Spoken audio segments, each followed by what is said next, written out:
All right, everybody, welcome to the show. I got a good friend, comedian Caleb Barge. Welcome to the show, man. How you doing? Good, I'm doing well. Hal, how are you? I'm doing pretty well, man. All right, so we were talking about where we met. We met like 2 or 3 months ago at the Lake Mike, right?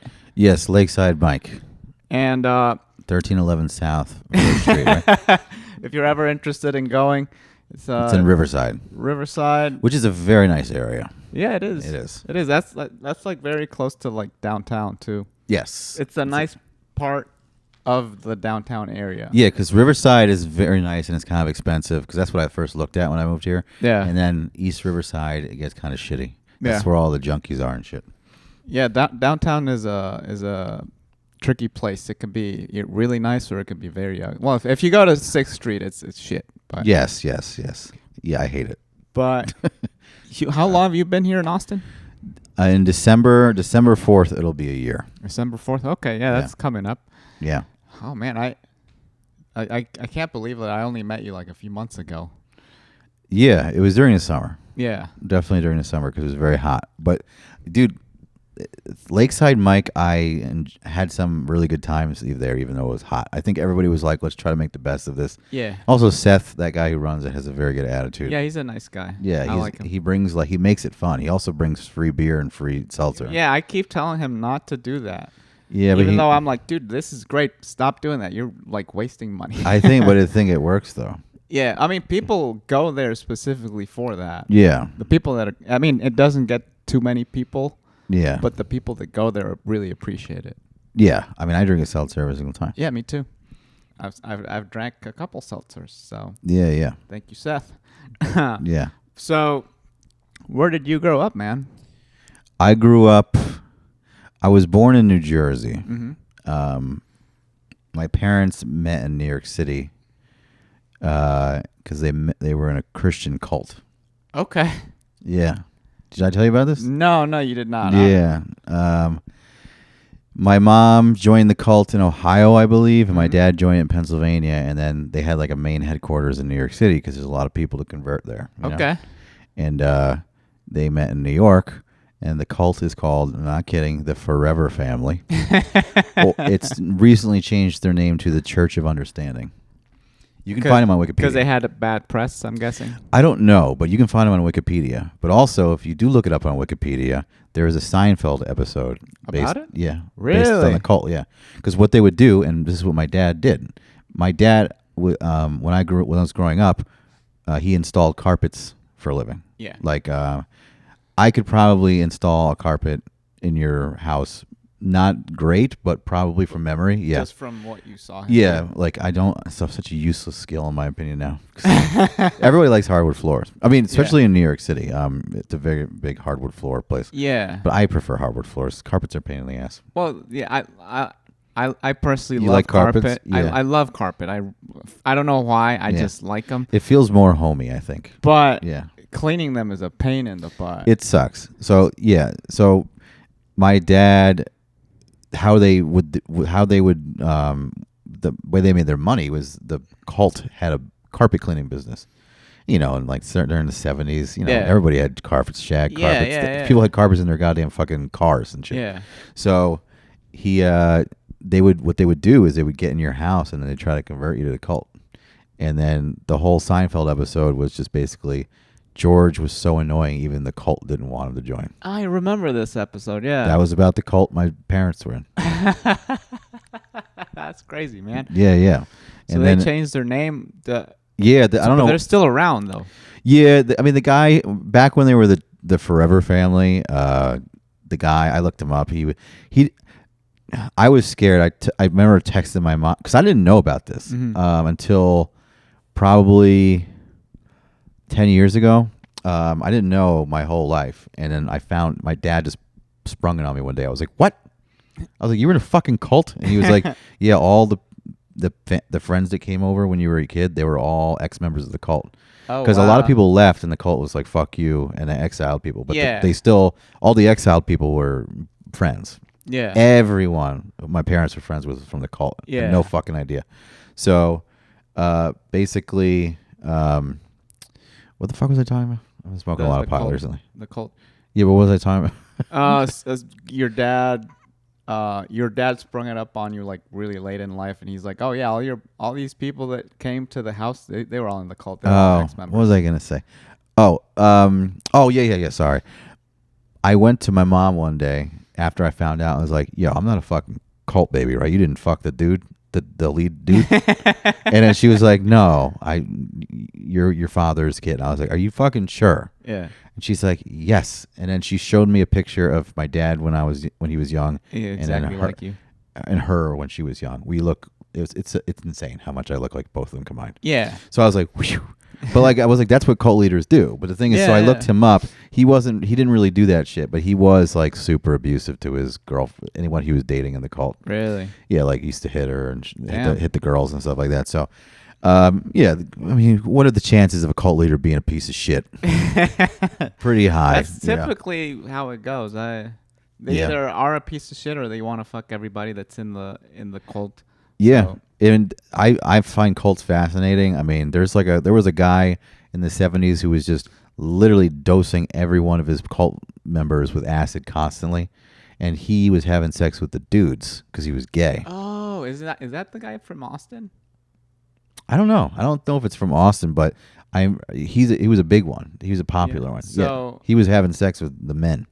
I've heard get them all fucked up on acid and shit. So I've heard this story on the Rogan podcast. When he was buying the comedy club, the first building that he had was owned by that cult. Really? That you're talking about, yeah. Interesting. And the guy just moved here. I don't know where he originally started, but he moved here to get away because it was back in the day where there was no internet, so you can like just go away and people, you don't exist anymore. Yep. So lovely. So he had bought that building, and then they're like, this, and everybody's like, oh, maybe you should drop out of this, and that's what he did. So that's why it's on 6th Street now. Where was the original one? I don't know where that is. No. Yeah, interesting. I mean, like, look, the Waco thing. They were a cult, right? Yeah. But they did not deserve what they got from what I heard about them. They were just like. They were just it seemed like I've only seen have you seen the show? Yeah. Yes. It was like the miniseries? Yeah. I've only seen the show, but it made them seem like they were nice people, and the police just didn't like the fact that there was someone. That's the thing, because Bill Hicks was very, I don't know if you're a Bill Hicks fan, but I enjoy him. Yeah, he's great. But he was very look, the government's kind of being fucked up here. They were they did fucking psychological warfare on them. Basically, they were kind of like in Texas, where they were kind of like, we want to secede from society and kind of be, which is weird because Texas always wants to secede. Yeah. But the thing is, it wasn't really Texas. It was the fucking federal government. Yeah. And it was ATF. And I think what happened was, because in the show, they said they got a bad rap because they murdered some dude.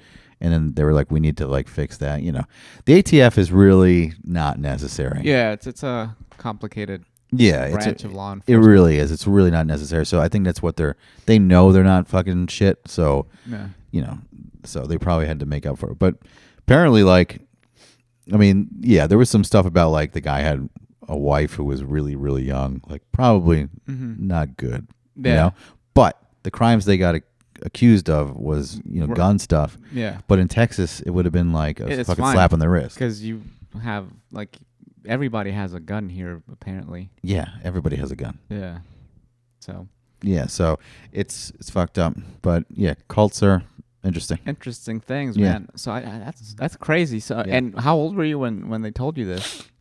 I was in New York City. I remember that. I was probably 29. Oh wow, so that's not even 10 years ago. I'm about to be 39. Okay, so almost 10 years ago. Yeah. Yeah, so I think literally 10 years ago. Oh, damn, dude. So you were born in Jersey. They moved to New York City, and then they got pregnant with me and left the cult. Okay. From my understanding, and then they drove up to upstate New York. Not even that far upstate, only an hour and a half, and they bought property. Mm-hmm. And my mom's side was rich. Okay. Yeah, my mom's dad was a millionaire. Okay. Oil guy. Oil tycoon. Yeah, in Cleveland. Okay. she would. So she had money, and then they, my dad was poor as fuck. Mm-hmm. Like my dad was like horribly abused as a kid. Really? Horribly abused. Damn. Yeah. The stories he tells me, I don't talk to him anymore, but like the stories he told me was insane. Yeah. Like I even noted like his grandfather, my grandfather, his dad. Yeah, well, the story goes because one day I smoked DMT and then I got all like happy for a while, and they were like, "You gotta like." So I went to my dad. I was like, "What happened?" Because my dad was fucked up. So I was trying to forgive my dad for a long time, and then he fucked it up again. So I just gave up. But basically, when I was trying to see where he was coming from, he told me that basically his dad was abused by his dad. So my great grandfather was. Actually, no. My great grandfather was murdered in a card game. Oof. And then by the mob or something. Something like. I mean, I don't think it was mob shit, but it was just like it was old school or something. Yeah, someone he got accused of cheating. He didn't really came back with a gun. Someone fucking shot him. Damn. So my great grandmother married a guy because women weren't allowed to fucking work back then, and she had a shit ton of kids. She had like fucking 8. Oh wow. And then so she married a bad guy. And dad is the one who was mean to your dad? Yes, he tried to kill my grandfather with a knife, and then he also raped all his sisters. Jesus Christ, dude. Yeah. Yeah, so I don't know. No, this is riveting. It's after 12. Yeah, it's late enough. Yeah. So that got passed along down, and my grandfather he just took it out on every. My dad said, like, dude, I used to have to sit next to him growing up as a kid. But I think he would like punch him in the face and stuff like that while we were eating food and stuff. He's a piece of shit for no apparent reason. Yeah, and like he would we'd be downstairs playing in their basement as a kid because we'd go to visit, and he would come down and start yelling at us, and he wanted to hit us, and my mom was like, "You're not touching my fucking kid." Damn. He wanted to beat us, and it's like, what's your fucking deal, dude? You're weird. So that got passed on to my dad. My dad never really fixed himself. Yeah. He's better. He was better than my your dad was better than your grandpa. Grandpa. But still not Did you ever meet your grandpa? Yeah. He's dead. I didn't go to his funeral, I don't think. So he was a dick to you too? It was weird because he loved babies. He loved when they were young. And then as soon as you got to like a kid age, he'd start screaming. Really? Like literally, dude, like I think I developed fucking anxiety from being there. Like literally just like my grandma would be stirring the sauce. This classic Italian shit. Yeah. I always say like I love Italian food. I don't like all the yelling and the screaming. Yeah. Stirring the sauce, and then she'd be chain smoking cigarettes while she's smoking the sauce. I was stirring the sauce. Then she'd stop to like say something. He'd be like, "Keep stirring the sauce," like the classic shit. And she's like, "I'm fucking stirring." He's just like, "You fucking blah blah," just screaming constantly. And I just be like a little kid, like, "What the fuck is going on, man?" Yeah. You know. And I remember. High anxiety everywhere. And I remember I was just sitting at a table, and my grandmother just like, he leaves the room, my grandmother just turns and looks at me, and she goes, "Caleb, you're not eating enough." And I was like, "What are you talking about?" And she starts dipping bread in oil and vinegar and shoving it down my throat, where I almost choked. Whoa. Just force feeding me. Was it because your grandpa was going to beat you up for not eating? I don't know. I just remember being like, and my dad being like, not doing anything. He was just being like, "Mom, he needs to chew," like he wouldn't do anything, Yeah. It was crazy. It was just like I remember being like, I don't like going there. Damn. And then we stopped going. Yeah. Because I was just like, I don't fucking go there. Yeah, it's fucking horrible. Weird situation. What am I getting? Is the food that good? No, it was very good though. Oh yeah. She was. Have you ever had any Italian that came close to it? Yeah, of course. Okay. It's not hard to cook that shit. It's pretty easy, but like I almost contacted my grandma to get her recipes because I was gonna fucking take that shit and make money off. It was good. You wanted to be like a chef and shit? I thought I wanted to have a food truck for a while, but the thing is I didn't want to make Italian food. Okay. But I almost did that. This other comic in New York City was like, "Dude, we should just get a food truck and fucking drive around and tour and then do that in the morning and then just stand up at night." Yeah. And I was like, That's that sounds idea. awesome, but like I ain't doing it because I hated fucking working in food. Okay. I just wanted to get out, and it took me 10 years to finally change my career into what I'm doing now, which is tech and cybersecurity shit. Okay. Yeah. So, damn, dude. So, what part of New York was this? Brooklyn. Brooklyn. So is Brooklyn, So I've never been to Brooklyn. Is that considered Long Island, or is it just its own borough? No, Queens would be considered part of Long Island. Okay. Long Island part of Queens. Yeah, because if you drive out, if you're in Queens, you drive all the way far out, you'll end up in Long Island. Okay. Brooklyn is, I think, yeah, you have to go into Queens to get to Long Island. Brooklyn kind of stops. Okay. But Brooklyn, I like Brooklyn a lot. Yeah. I mean, it's changed a lot. I've heard stories that it's like changed like drastically. Yeah. Yeah, I mean, it's a really nice fucking area. I mean, because Manhattan's too expensive. Yeah. And then everybody started moving to Brooklyn. Then Brooklyn got too expensive. People started moving back into Manhattan. It's just nobody. It's like everybody lives in Brooklyn, Manhattan, or Queens, like right close to it. Yeah. And then nobody likes the Bronx. Nobody lives there. Well, the Bronx is one of those places where you got to go. No, that's Staten Island. I'm sorry, but the Bronx is like the rough part of New York, I guess. It's nobody. Yeah, it's still cheap. I mean, it's probably expensive as fuck, but like, it's still the cheapest in comparison. Yeah, it's crime's bad there. Nobody goes to the Bronx. Yeah, I think I've only been in Manhattan. Like, that's the only part I've been in. I'm curious about Long Island for some reason. Yeah, I don't know why. Long Island, I mean, you're not missing anything. Staten Island you're not missing anything either. Brooklyn is probably my favorite place to go hang out and chill. Manhattan, well, I used to do stand-up in New York for 10 years. Mm-hmm. So literally, like, I would just be in Brooklyn, and I would just go into Manhattan, and just, like, if I was done with work, I'd just go into Manhattan every day, and I wouldn't get home until, like, 2 o'clock in the morning every fucking night for, 10 years, man. What time was your shift starting at? I used to work at night as a cook, and then they liked me so much, I kind of went to them. I was like, "Look, dude, I'm gonna have to quit unless you give me day shifts." Yeah, and it pissed off the chef because that was like his thing, and he didn't really. We worked it out there basically. That was like, "Look, you don't have to do anything," and he was like, "Okay." So I would just come in and prep in the morning and cook for maybe like a few hours, and I would be done by like. When the restaurant opened, like 5 o'clock or something like that. So I was able to go out and do stand up because I told him I'm gonna quit if I can't do stand up. Yeah. So yeah, I basically just would go and I would just literally wake up in the morning, get to my shift at like 10 o'clock in the morning, go to work till like 5 or 6 or 7, leave and go do stand up until like fucking 2 in the morning.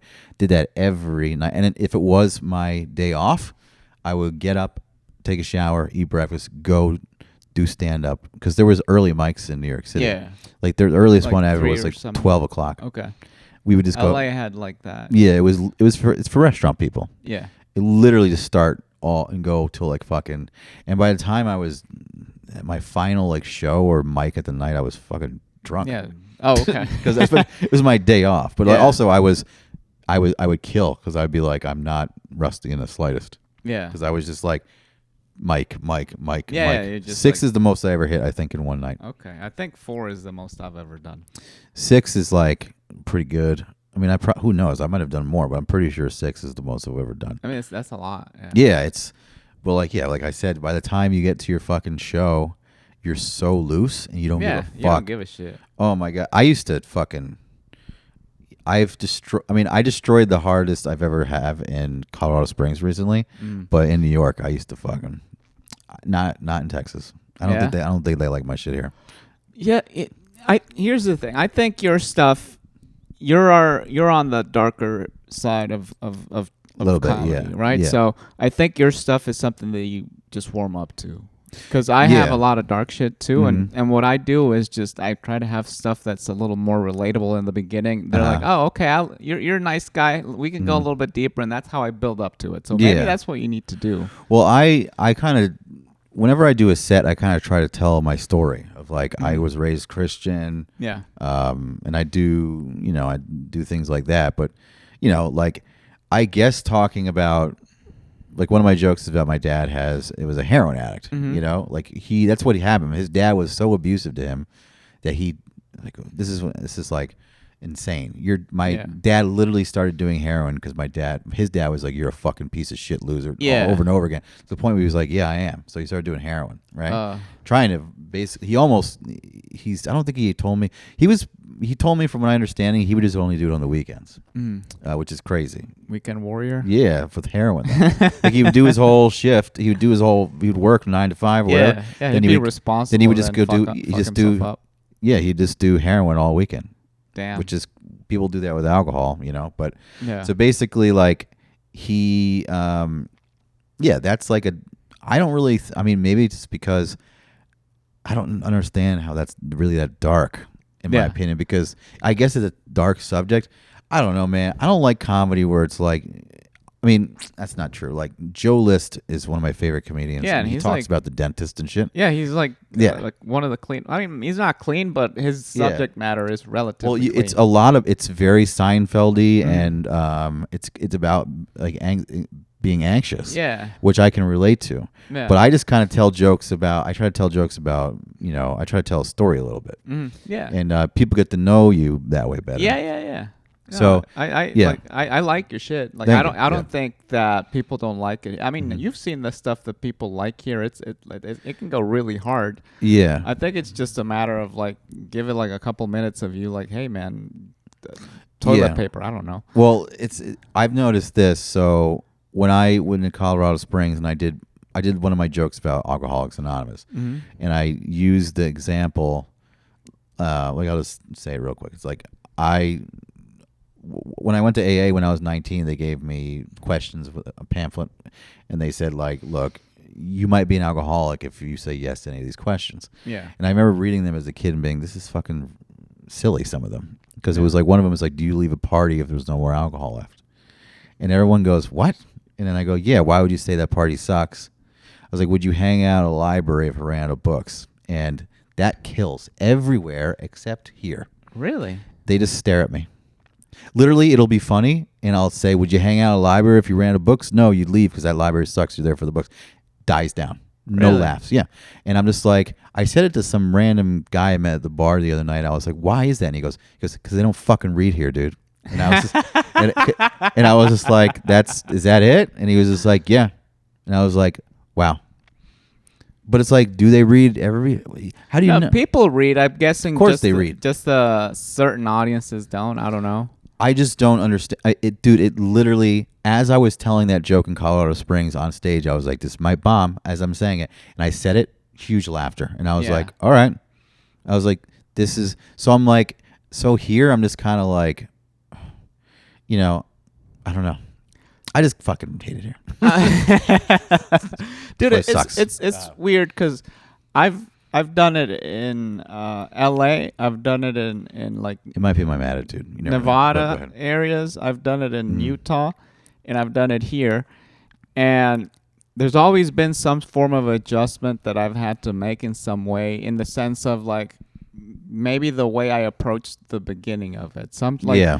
Utah, you can like talk about whatever from the get-go. They don't give a shit, dude. Mormons are, a lot of that stuff is almost like, I think it's like a cult. Sorry guys, I don't know. It seems like a cult. So, but the guys, they have like a super dark sense of humor. So it's like interesting. Very interesting. And Nevada, like some things, I mean, I didn't do it much. I did like Vegas, one thing in Vegas, and I did a few things in Mesquite, which is like the border with southern Utah. And the stuff that I did there, like some of it would hit, and then the stuff that I did in Vegas, I did like a few like wise guys. Actually, have you been to the Wise Guys in Vegas? No. It's a fucking great room, man. Like I did like 3 open mics there, and I did very well in all 3 open mics. I'm like, oh man, this is actually kind of nice doing an open mic and stuff. And then I did one of those shows, like it was at a bar. And I did pretty like decently, right? So I'm like, okay, they like this stuff. And then in LA, dude, like at least at the comedy clubs, they didn't give a shit. Like as long as your stuff was funny, they did not give a shit. Yeah. But if you would go to like some like, have you been to LA? Yeah. So are you familiar with like Silver Lake? Yeah. Silver Lake is like a bunch of hippies and what's the word I'm forgetting? Homeless by choice? No, but it's like a super crusty people. Crust punks. Yeah. Like the people who ride trains and shit. I used to get in fights with all those guys. No, I forgot the term, but it's like very like anal people, and they're like like the like super woke shit. Dude, I did a joke about religion. It was an open mic, right? Yeah, an open mic, and they kicked me out of the open mic.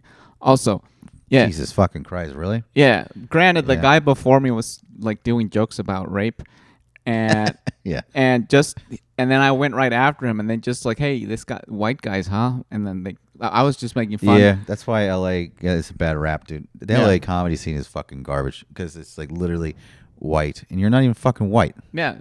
You just look. I hate. It's like they are so racist, dude. Dude, and I didn't even go by Hal back then. I went by Halil. So yeah, dude, they were like, he's fucking white guy. Yeah, fucking white guy. Dude, it's so racist, dude. Yeah. They're so fucking racist, and they're like, we're not racist. It's like, yeah, you are. No, yeah, you are. You just fucking pretend to be assholes. Well, yeah, my friend Rojan told me that the comedy, he used to call it the commie store, not the comedy store, the commie store, because they stopped hiring white guys. Really? They were like, we don't hire white guys anymore. I don't know about comedy, but like door guys, they're like, we have to, so they want the look of a black. It's all about what looks best. Yeah, so it's all optics. It's all horse shit. Yeah. Fake fucking shit. I mean, if you go to the comedy store, like most of the lineup is white people, dude. So I don't know what to fucking. I mean, I don't know. But yeah, but I get what you're saying, dude. So, well, the reason why I think New York used to have the best crowds before it got before the woken. Yeah, before it got really bad. But the thing is, when I was in New York, I couldn't say retard. From the beginning, I couldn't say retard. Mm-hmm. I have a fucking story that kills about it, but like people get nervous, not even saying the word retard. I could say mentally challenged or anything. They don't like it because it's about mentally challenged people. Also, my friend, this is an example too. My friend,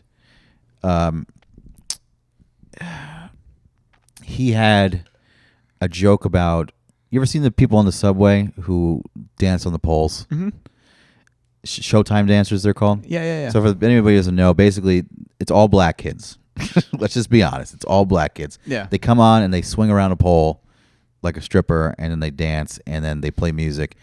I hate them. They're annoying. Not black people, but like, you know what I'm saying? Yeah. Like those kids. Yeah, they're annoying because it's just loud. You're in the subway. Yeah, it's loud. It's annoying. I don't like it. They want money for it. I remember my friend Zach was like, "What's the end game in that? Like, what are you doing?" Yeah, where do you go from there? The whole crowd, like their buttholes got super tight. They got super quiet, and I remember just watching the video and being like, "Why did that happen?" I was like, "Oh, because in their minds, they know that they're all black, and they're going, he's making fun of black people." It's like that's some of the New York crowds. But the thing is, I can kind of handle that shit because if I know they're being all pussies like that, I'll just fucking yell at them. Yeah. It's just New York has, when it was, like I said before, all the woke shit, it was the best crowds because it was such a different. New York is a huge it's a melting pot. Melting pot. So you would go to certain areas where you'd be like, this is all motherfucking dudes from New York, like deep into Brooklyn and shit like that. Yeah. The ones that never go anywhere else. Yeah. Those are going to be the crowds that are like New Yorkers, right? But like you go to like Brooklyn and certain places, they're all from different places. Else. Yes. And they're the pains in the ass. No, I mean it was well, you learned to see what was actually really funny. Okay. Because you'd be like, if this works with everybody, chances are it's going to fucking work everywhere. Yeah. But you come down here and you're mostly doing stand up for Texas people. Like Austin has a tiny little bit of a melting pot, but it's not giant like New York. Oh, no, it's like if you do any of the big shows here, they're Texas on 6th Street. It's Texas tourists mostly. Yeah, and you gotta literally kind of just be, But I've done my set at like Shakespeare, and literally no one was laughing, and I got off stage, and then some dude came up to me, and was like, "Dude, that was fucking amazing," and I was like, "Thank you," but it's like, why don't you laugh? Yeah, it's because people are afraid to laugh by themselves, I think. So, yeah, no, that's a big. Yeah, that's a big thing. But it's like but that's the most frustrating part is like if you literally they're not laughing at a joke about libraries, where Yeah, I'm that's just like, dumb. Yeah. I'm like, what the fuck? I'm like, also, like the other night, my friend Melissa, not gonna, well, I shouldn't even say her name. Who cares? We'll not gonna bleep it say, out. yeah. Well, I'm not gonna say her last name. She was like, yeah, Austin crowds are retarded. Yeah. And that's the first thing I talked to her about, because I was like, something's off here. And she's like, yeah, they're dumb, dude. And I went, all right, thank you for letting me know, because I thought I was like, what's going on? Yeah. You know? So, but yeah, that's how I feel about it. Okay. So I had the same the place I was telling you about in Silver Lake. I had the same experience. I had people that they were going like, because they were laughing, but they were holding it in because they didn't want to laugh in front of people. So, when you're in a situation like that, it's like, well, why the fuck are you even here if you don't want to laugh? I've yelled at people before. Yeah. I've yelled at them and they've lightened up. One time I had this video. I actually deleted it recently because I lost space on my laptop or Google Drive or whatever. But I remember it was a video that I was using to try to get into festivals, and the fucking host of the show told everybody that. They were so just like a horrible crowd that I went, oh boy, I'm not going to use this video. And then everyone started like all the comics started laughing. Yeah. And I was just like, all right, guys, come on. And I started snapping at them. I was like, let's go. And I was just like, and then they started actually hanging out. Because you can literally be like, you guys kind of suck. Yeah. That's how you can turn crowds around. I've literally told crowds that they fucking suck. And I remember I found a bunch of recordings of my old stand-up on my phone, because I was like, I didn't know I had these. And it was in New York. I remember I was listening to one show where they weren't laughing at shit. And I remember just yelling at them, being like, come on, guys. Like, and they started to pick it up. It's so funny because when I was in New York, man, I was like, I think I was like, when I was like 6 years in, fucking phenomenal. I was like, that's when I was the most warmed up, just like going on every night, and I was just literally didn't give a fuck. Yeah. And I was just literally just like yelling at people if they didn't think it was funny. I was like, you're come on, you're the problem, not me. Yeah. Because this shit kills. Everybody else is laughing, you know? But yeah, it was that's the thing. I feel like there's two types of bombing. There's bombing where you're on stage, it's not fun, you're panicking. They are making fun of you in their heads or just like awkward and not. It's rough. But then there's bombing where like the crowd's not feeling it, and you're just like, this fucking crowd sucks. Yeah. And you're like, whatever, and you get off stage. Yeah. You know? No, I get it. I tried to always avoid the one where you're panicking. Oh, well, the moment they can tell you're panicking, that's when it just goes downhill. It was weird because when I first got here, I was 13 years in, and I started to get. But the thing is, I hadn't really done stand-up that much for 2 years almost because of COVID and shit like that. So I was rusty. So when I came here, I was panic bombing, and I was just like, what the hell's going on? And it's weird because it's like, you know how to ride a bike, but you're fucking falling over, and you're like still like relearning some shit. Yeah, and you're getting frustrated with yourself because like, I used to be able to fucking do this shit. Yeah. And then you know, I would be panic bombing, and then also because it was like, I want to get booked. And I can't, but also putting that pressure on. I understand what that happened to me. But there is also I will say this about Austin. There is the difference between New York and Austin. I've noticed there is a huge pressure on you to always kill here.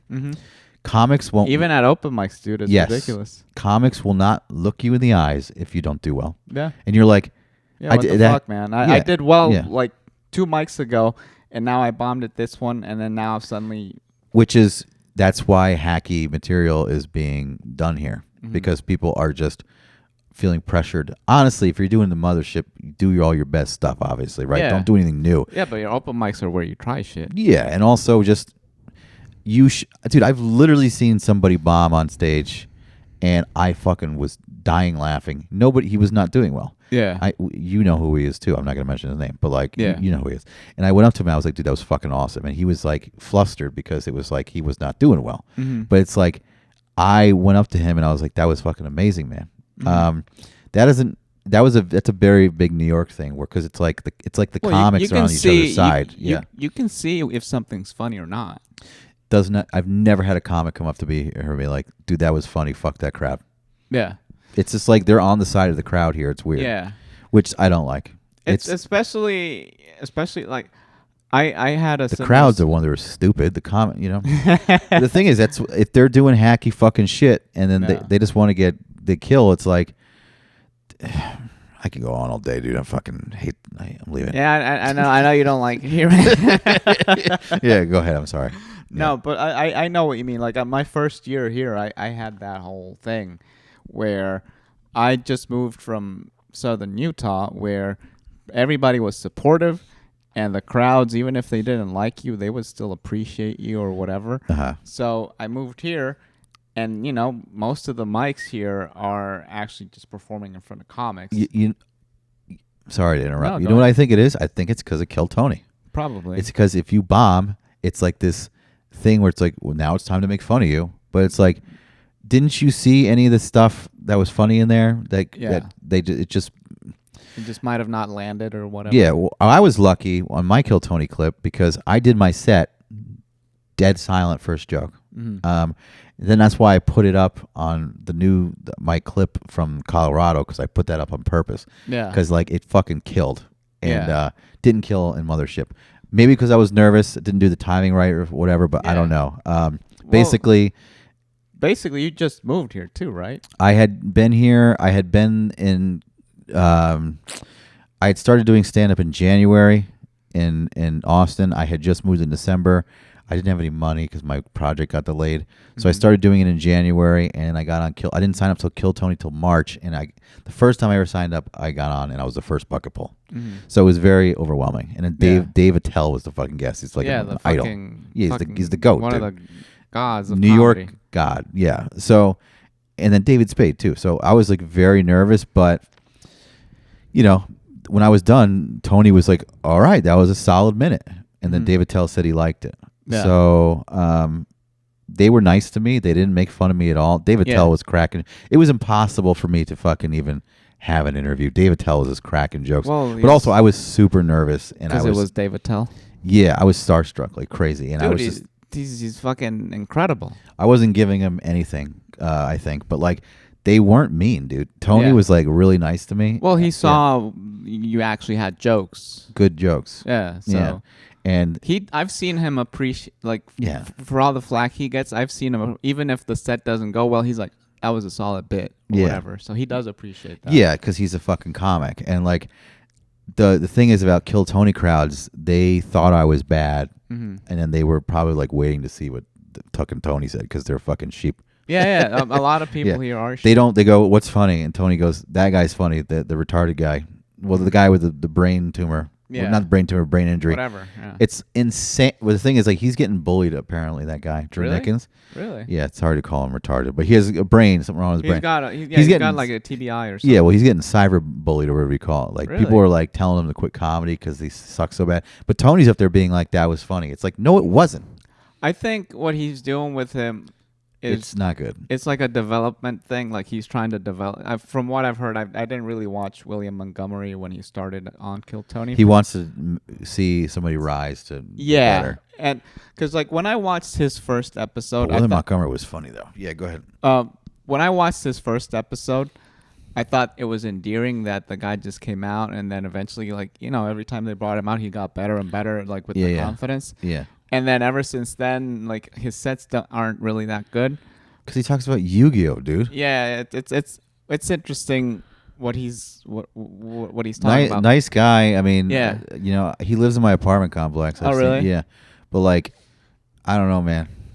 I think he's one of those guys because Tony's even mentioned it. Hey, you're a regular for the sense of we want to see your progression, and he said it out loud. I think because he wants the crowd to understand. Hey, this guy's here for that reason. I have not seen him on any new episodes though. No, they especially they were probably go get better. Yeah, well, he bombed most of the whenever they put him out. He just bombed a lot. So. Yeah, I mean, that's the thing though. To bring it back to what I originally said is I think in this scene because of Kill Tony. When you don't do good, there's not this, hey, man, that was actually... Yeah, they don't appreciate that was actually a good joke. They just go, ugh, you bombed. Because they want to make fun of you. It's mean here. Yeah. It's because it's insult. It's very because insult comedy has come back. Yeah. because of Tony Hinchcliffe. Yeah. He's an insult comic, right? Yeah. But I've seen his stuff. I like his stand up. Yeah. He's very against the woke stuff. He's like did stuff about trans people. Like his special at Comedy Store was good. Yeah, nothing memorable really. No, to but me. I watched that. Yeah, it was good. But he just blends it in with a lot of crowd work, so you don't know what bit is an actual bit and what's crowd work. I like his style is similar to mine, where it's kind of like off the cuff. You kind of feel like, because like I will abandon my whole act if I feel like I feel like doing crowd work. No, I get it. Like that's more interesting to me than fucking doing my. But then he's an insult comic. Like he loves roast, and the roast battles are popular now. So like if a whole scene is kind of based on like that, if doing well on Kill Tony, and like bombing is like if you bomb, if someone's mean to you about it, that's what people think comedy is now. Yeah. It's like literally like, oof, that guy fucking sucked. It's like, I've literally bombed in New York and had like one or two crowd members come up and go, I thought that was fucking amazing. Yeah. I thought that was great. Thank you so much. Yeah. It happened in Austin recently too. I did 25 minutes at Roscoe's with Dave Borowski. I dual headlined, and there was a girl at the bar and she was like, "You were so funny." I was like, "Thank you so much," because it was a rough crowd. I need to tell you about that after the fucking podcast. It was insane. Yeah. But go ahead. But yeah, dude, I get it. Like I used to, the way I would do stuff is I would basically write on stage. I would write something out, but I wouldn't stick to the script. Yeah. And then I would just, riff and see what I can. And after like a few sets, I would like piece it together to see what works. But that involved a lot of bombing, and people wouldn't. I don't think people appreciated it's what hard I was doing. No. So this is what I feel too. This is not the scene to write on stage. Yeah. It's not really that scene. It's a lot of one-liners. The mics are only 3 minutes long. In New York, I used to do 10-minute mics, and like that's where I would learn to write on stage. Yeah. And I would say shit, and people would be like, "Dude, that was great," and I would just record it, and I go, "Oh my god, that thought just happened." Yeah. So there is something to writing on stage, because that's how Louis C.K. does it. There's things you say like when you're actually performing, and then there's things that you write. So if you just meld them together. Yeah, it's I honestly miss the New York. I really wish it didn't turn into this woke horrible thing. I miss it so much. Back, from what I've heard. Yeah, people are gonna get more lenient. If you go to like Kill Tony, like the fucking Madison Square Garden, it's sold out. So there's obviously tons of Kill Tony fans in New York. But also it's just like I would never move back there because it's too expensive. There's too many fucking people. I would go, and I would love to go do shows there again. I can handle the fucking woke people. Yeah. Like, but when there's someone staring at me like, huh? Yeah. You go to the library, you fucking sis. Like, also, I guarantee, like, I come off to a Texan as, like, a fucking gay guy. Or just, like, a sissy boy. You know what I'm saying? I look like, I mean, I wouldn't say that you look like a sissy, but... Well, also, it's just like, a smarty pants. You know what I'm talking about? Like, you do have this, like intellectual thing to you. Yes, thank you. But, like, people don't like that shit. And I don't give a fuck. Yeah, who cares? Yeah, it's all, at the end of the day, is like building your audience, and your audience will find you. And also, man, I don't think the way you see what's going on with you is actually that bad. Like I do think, I do think people appreciate you. No, I think so too. I just you're tired of it. Oh yeah, I want to get the hell out of here. No, my plan is to visit. Like, I'm going to be talking with Dave Borowski about probably co-producing that show with him at Roscoe's. I mean, it's going to be... I'm not moving anywhere for another year. Yeah, so you're still... And so enjoy what you have here, though. Exactly. That way you're not bitter. Yeah, but it also makes me funnier when I don't give a fuck. Because I don't care about advancing here now. Dude, anybody I know that doesn't give a fuck is just funnier. Because they just don't give a fuck. And that's when I started to like get better here. Yeah. Like the more I still want to do well and all that stuff, but I don't give a fuck in the sense of I'm just gonna say whatever, and if it goes, it goes. If it doesn't, it doesn't. You know? Yeah. No, it's yeah. I mean, I did a mic the other day, and I was telling jokes, and nobody was laughing. And then I got off stage, and one guy was like, "Dude, I really liked your set." And I was like, that's the people you got to realize and appreciate. There's one motherfucker. But the thing is, that's true. Everybody should not be laughing. Yeah. But it's nice to hear like one or two people fucking laughing, so you can go, okay. But you never know. It's just people are afraid to laugh, or it's an open mic. Nobody wants to laugh. It's all comics. But yeah, I think the not giving a fuck is going to be good. Yeah. That's why also a year here, it gives me a lot of time to think it over and decide if it's a good move to move or not. Also, if I move to Colorado, I know 2 people that will fast track me into fucking scene there. Way faster than here, you know? Yeah. Also, if I do co-produce a show once a month, I will be back every month, once a week every month. So 1 weekend every month. How far is the drive from Colorado? 13 hours. I wouldn't do that. That's not Frontier, you can from like Denver to Austin. It's $100 round trip. That's not bad. It's beautiful, dude. $100 round trip. That's like if you can plan it out, great. Then yeah, it's how. Is Frontier like very close to Spirit? Or? Yeah, something like that. Yeah, it's like a Actually, Spirit. didn't they buy Spirit? Probably. Yeah. Yeah. But yeah, it's literally in the Austin airport. They have their own little section in the back because nobody it's like one plane. That's it. It's just one little terminal. Literally one terminal. And it's got its own little store and shit. But basically, I looked it up. If I wanted to go to December, it's literally $40 there and $60 back. That's not bad. $100, dude, for round trip. That's not bad. To Denver, though, if you want to go to Colorado Springs, they don't go to Colorado Springs. How far is the drive? An hour from That's Denver. Not bad. Yeah, but if it was when I got there one night, I paid like $150 for an Uber. Oh. Yeah, to get down because I didn't plan it right.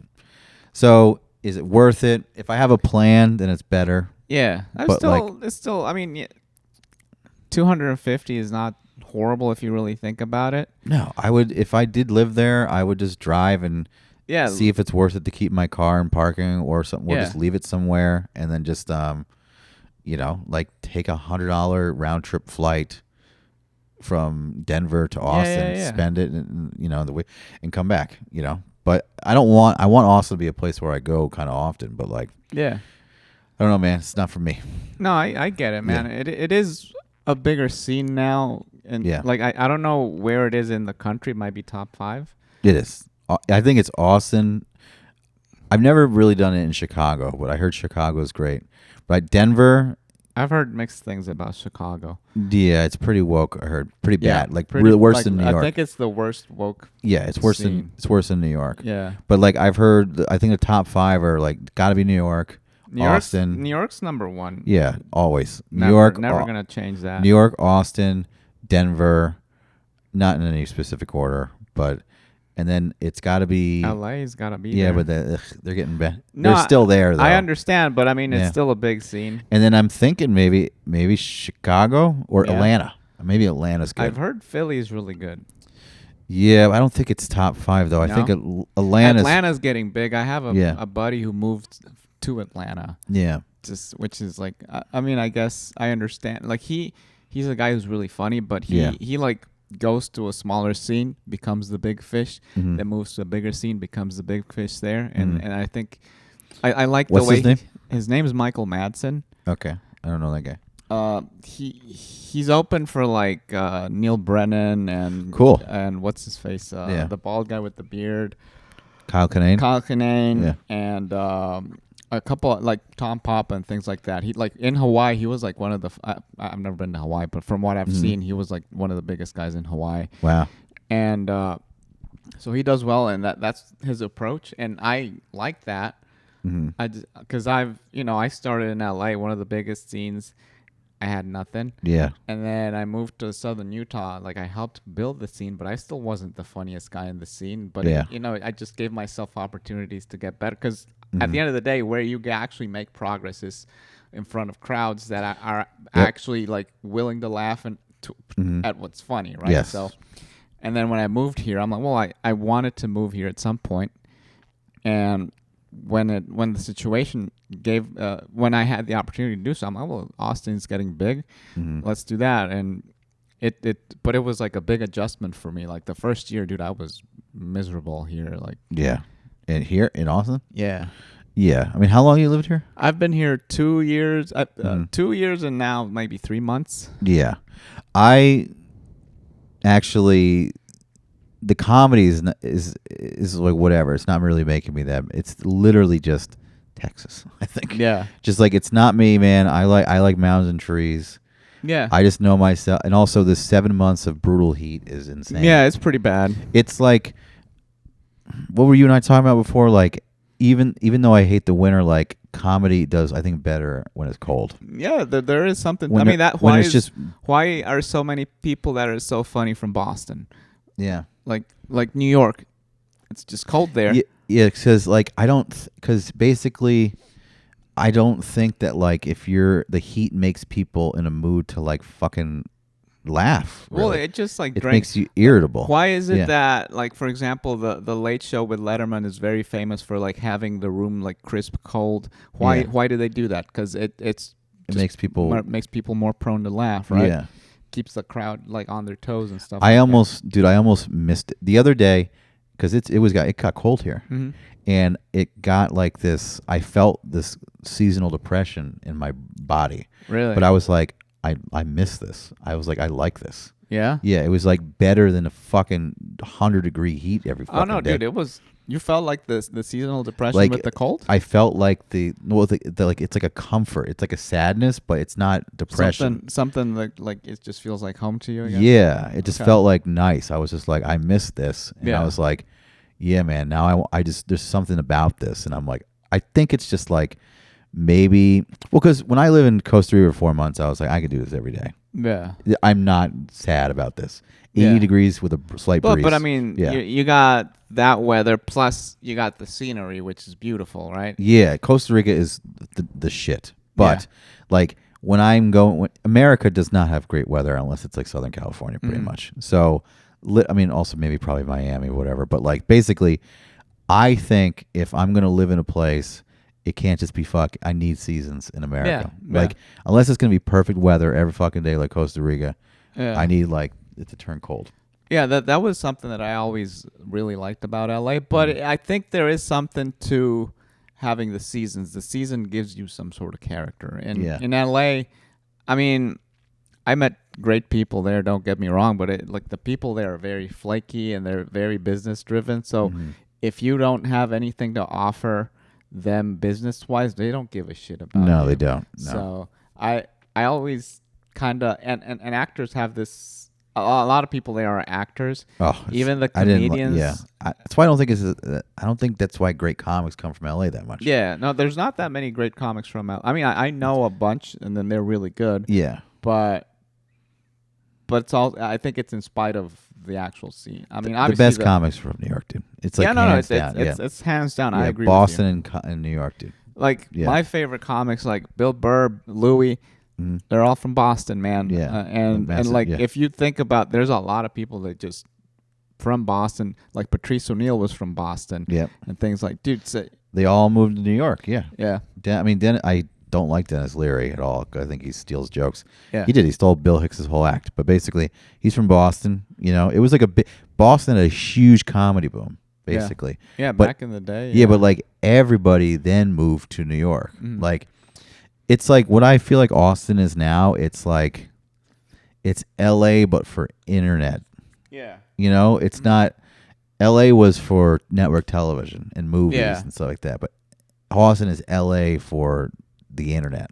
Yeah. Which I always wanted to avoid those things. Yeah. But like.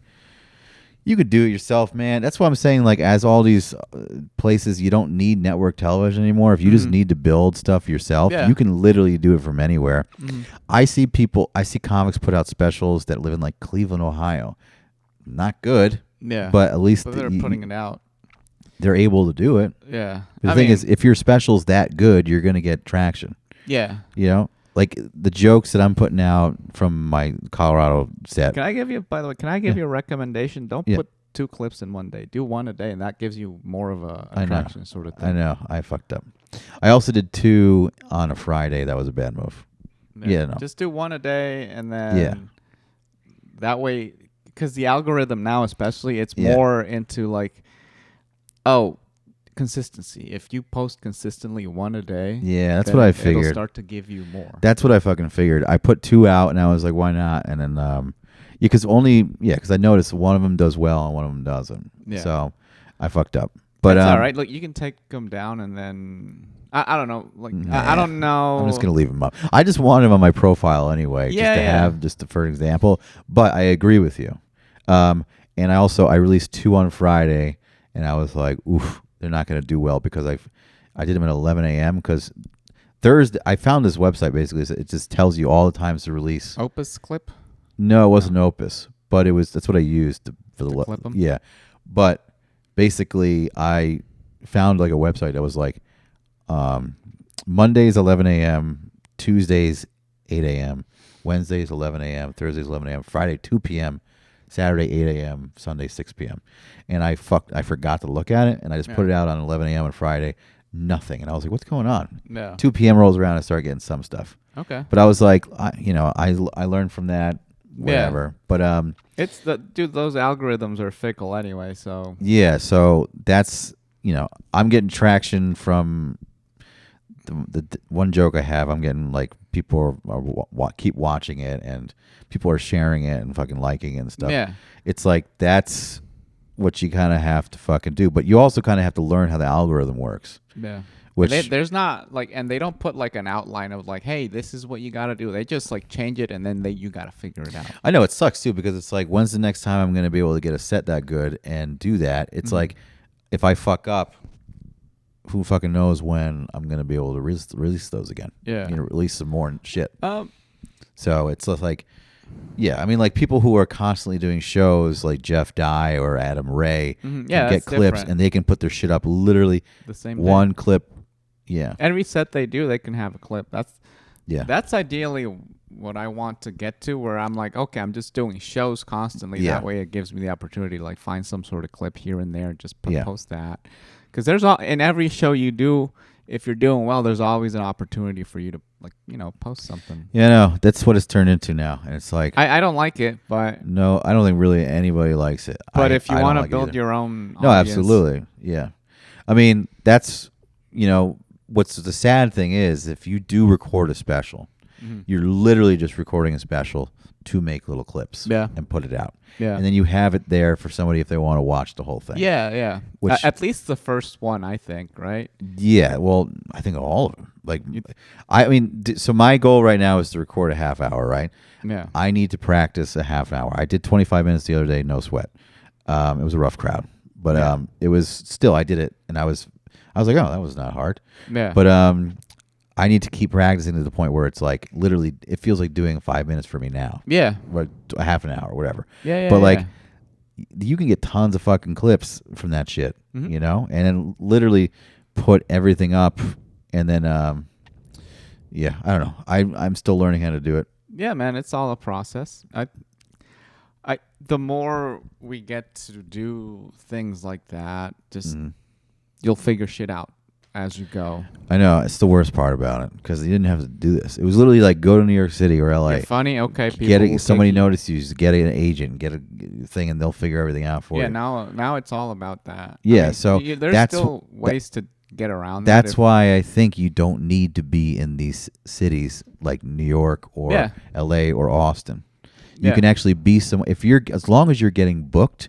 Who the fuck cares? Because you can put out footage. As long as... And they don't care if you're in a brewery or a fucking, like a restaurant, as long as you're making the crowd laugh. Yeah, and as long as you got good jokes. Like, my Dexter joke, I had two people comment that was like, yo, that fucking was awesome. They really liked it. That's the one getting the most traction. It's the Dexter joke. Yeah. I don't know why. It's just because... Who knows? I think people like dark shit too, man. So I don't know. Like, that's why I'm telling you, man. Like, don't worry about it. Just keep doing what you're doing. I don't even think that's the thing is, I don't even think it's that dark. I guess I don't fucking know. It's just pointing out. Well, like, it's the subject matter, I think. Yeah, exactly. It's not that the actual content is dark. It's just the subject matter is something. I just think Dexter's a stupid concept. Yeah. I like the joke. Yeah, I just think it's a stupid concept, and I think a lot of people do too. Yeah. And then when you kind of explain it and make it funny, everyone goes, "Yo, that's true." Yeah. The show is stupid. Plus the show, and women like that. The shit. show isn't that great either. Like, it sucked. It's just like he only kills the fucking And bad I watched people. the entire thing though.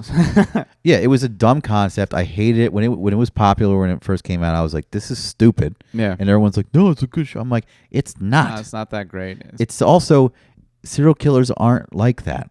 It's just Yeah. like I thought it was very silly, and it's just like my whole point is he's not a good dude. He's still a fucking serial killer. Yeah. He's just like they try to make it the serial killer with a heart of gold. That's the concept. That's the fucking whole concept of the show. Yeah. It's dumb. And he doesn't have a heart of gold because if you see like the guy, his dad, from the get go, he's like, "Oh, this guy's fucking weird. I gotta find a way to channel this." And then the guy just kept like, "Oh, I gotta do this or whatever."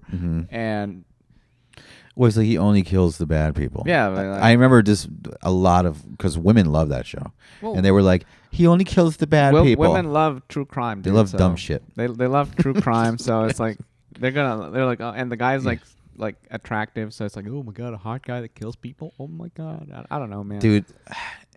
So I don't know if you saw it. Jordan Peterson was talking about this. It was like Google figured out the top things that women Google search for when for porn. They're not like pornography, but like for porn. They rub one out to. And he was telling this, and people were giggling. He's like, "You're laughing, but this is true. It's like a surgeon, CEO, vampire, werewolf, pirate. Not even kidding, dude. I mean, why did Twilight and all that crap exactly hit so hard? Because and Jordan Peterson was like, look, if you look at it, it's just like a very powerful or dangerous person that you can try to tame. So that's what's attracted to them. That's what they are like. Yeah. Why do you think they're attracted to bad boys so much? Yeah. Right. Like because they want to see if they can like hold them down somehow. It's because literally like why do women like guys on motorcycles? Because they're attracted to the guy that's literally taking risk and it's dangerous, right? But the whole time, once they fall in love with them, they're going to be bothering you not to fucking ride motorcycles anymore. And you're going to go, fuck off. This is what I fucking love to do. Yeah, and if someone actually listens to them and they settle down, they're not attracted to him anymore. I know. So you got to kind of just keep doing everything, you know? I mean, if they're like, yo, can you please wear a helmet? I'll be like, yeah. Sure, yeah, I'll but I ain't avoid stopping the brain riding a damage. goddamn motorcycle, you know? That's why you got to find the women that are like, that just kind of they fight that shit. Wholesome? Yeah, you got to be like, look, because they know they're silly, and then and they know that they're kind of conflicting what their own feelings. You got to find the ones that are mature enough to be like, I'm not gonna fucking do that shit anymore. Yeah, you know, it's just like this is what he likes. This is what I'm attracted to. Of course, I want him to stop, but I'm gonna be nagging him, and it's annoying. You know, but like there's no perfect. There's nothing. No, nothing's perfect. No, it's nothing perfect. But I get it, man. So, yeah, dude, I think your stuff is funny. I think people here will appreciate it. It's just a matter of sometimes I've found some of my jokes, they weren't doing well, but then I was also not in a good headspace when I was telling them. And then when I was in a good headspace, I didn't change any word or anything. I mean, probably the timing and stuff might have changed a little bit, but I was in a good headspace. And those jokes were doing great. No, that's fair. No, I agree. I mean, it definitely has something to do with like your attitude as well. Yeah. But that's what I'm worried about. If I fucking hate it here, and I'm literally just gonna be like, yeah, I don't care. Like I have a show later. It's at a fucking, you know it. I did it last week. Yeah, and the rules. She already told me the rules. She's like, you can't curse if there's kids there. Yeah, it's complicated. What the fuck? And Dave Borowski's going first, which is hilarious. Oh, really? Yeah. Oh, wow. Also, you can't curse, and also nothing making fun of children. And I'm just like, there goes half your act. yeah, it's just like I don't really want to do this, but I'm gonna just have fun and try. That's what you got to do. Just go. You can't really do have fun. material. You gotta, you gotta go try to have fun. You know, make fun of some ladies with blue hair or whatever. But no, it's just I agree with everything you're saying. Like, it's eventually someone will appreciate it. But like, I just know if I hate an area, and I don't like it here, Yeah. I'm not gonna want to go out and do I anything. get it. Yeah, I get it. I mean, you're already not enjoying like the open mic scene, which is tough. Yeah, I mean get that's another thing too. That's why I'm not drastically moving. It's going to be another year. Mhm. I've already decided because I was like, my lease ends in February. It's too soon. I'm going to take it slow. Mhm. I'm going to go out and visit very often to Colorado, see if my friends who I know can fucking fast track me. If I start doing it to the point where like, dude, we can get you you can be all the regular time. here. Yeah, I'm gonna get the fuck out of there. Yeah. You know, get the fuck out of here. Go to a place where I can constantly get in front of good crowds, bigger crowds. Denver scene is kind of woke, though. I heard about that, but constantly in front of crowds so I can get clips. There's also like, you can go to San Antonio, you can go to Houston, you can go to Dallas. Yeah. So they have a bunch of comedy clubs, and they're not that far, like 3 hours. Yeah, it's a good thing too. It's like I mean, I've also heard that Denver, it's a good scene if you don't mind. I was talking to somebody, they were like, it's a good scene if you don't mind driving to Denver from Colorado Springs, and I was like, you're already driving an hour anyway. Yeah, it's not bad. It's only an hour, and I was like, yeah. She was like, dude, you can make like $400 in a day doing stand up. That's fine. That's amazing. That's great. Yeah. Like, and the pay. I mean, the only penalty is driving an hour. Yeah, and also my friend. And you're just living off of comedy. Yeah, my friend Mo got insanely better and funnier when she moved out there compared to New York, because she was only getting 5 minutes in New York, and then when she went out to Colorado, she made a name for herself. I saw her. She headlined, I believe. No, she was a feature. She was right before the headliner. Yeah, and it was amazing how she was like insanely crazy better. Yeah, crazy better, and I was just like, dude, that was awesome. Well, stage time is a thing, dude. Yeah, stage time will make you. The more stage time you get, the more relaxed you are on stage because of the stage time you get. Yeah, but that's kind of what I'm searching for. And the thing is, Austin kind of feels like it's like going to be New York shit, where it's just 5 minute to 10 minute shit, and that's it. There's some guys that will give you like 10 minutes. Yeah. So. Well, yeah, of course, but there's like. There were people, I remember when I was still in New York, people would be coming from like San Francisco, for an example, and they'd be just to do a 5 minute. And the thing about New York, they were only getting like 5-10 minute spots. The thing is, in New York, you learn to be fast like that, right? Yeah, you gotta be punchline every 7 seconds and shit like that. Yeah, so in San Francisco, they were learning to much longer sets, and that's. You kind of have to adjust. They would come to New York and everybody wouldn't be laughing and shit. Yeah. And it was more storytelling in San Francisco. Yeah, LA and like I think California over. I don't know about San Diego, but LA and San Francisco is more of that. Yeah, dude. I tried to tell a story on last Saturday, to a drunk crowd about my vasectomy in Costa Rica. Yeah. Oh my God. It's a great story, and it fucking kills every single time I tell people. But like, it was a dumb move, in my opinion. I was like, do you want to hear the story? They were like, yeah. And I was just like butchering it because it was my first time. And then they were fucking bored. They were just like, that's the thing, man. It's just like it's like certain scenes, you can really notice the difference. But it's like, can you tell a story? And it's like, no. It's got to be like, well, if it's dick joke, gay, that's gay, retard. If it's a story that's got multiple punchlines like woven in there, you can get it to it's. But the cool thing is that you saw how it went, right? So now you kind of like. I have to look at the video. Yeah. Just get the scaffolding for the story, and then just put the punchlines in there, I guess. Yeah, I feel like this whole podcast is just about me wanting to leave. I mean, how long do you do this thing for? I typically do like an hour or so. Okay, we can keep. Well, I don't have to leave.